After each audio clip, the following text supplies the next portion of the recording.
শুভ দুপুর বন্ধুরা, তোমাদের সাথে শেয়ার করছি আজকে লাঞ্চ থালি। আজকে আমার নিরামিষ থালি। এখানে আছে প্লেন সাদা ভাত, উচ্ছে ভাজা, লাল শাক ভাজা আর পাঁচমিশালি সবজি দিয়ে সাম্বার করেছি, মানে সাম্বার ডাল, সাম্বার মশলা দিয়ে। আর এখানে আছে পাঁচমিশালি ডালের তরকা।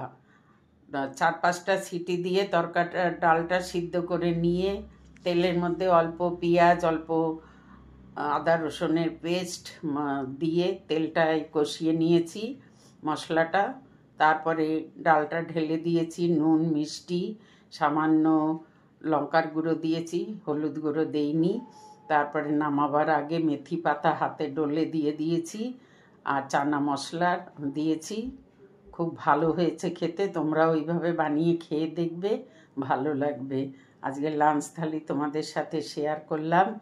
তারপরে একটু ফলেরও আয়োজন করেছি, খাওয়ার পরে বিকেলে ফলটা খাবো, তোমাদের সাথে শেয়ার করলাম। ওকে, ডান।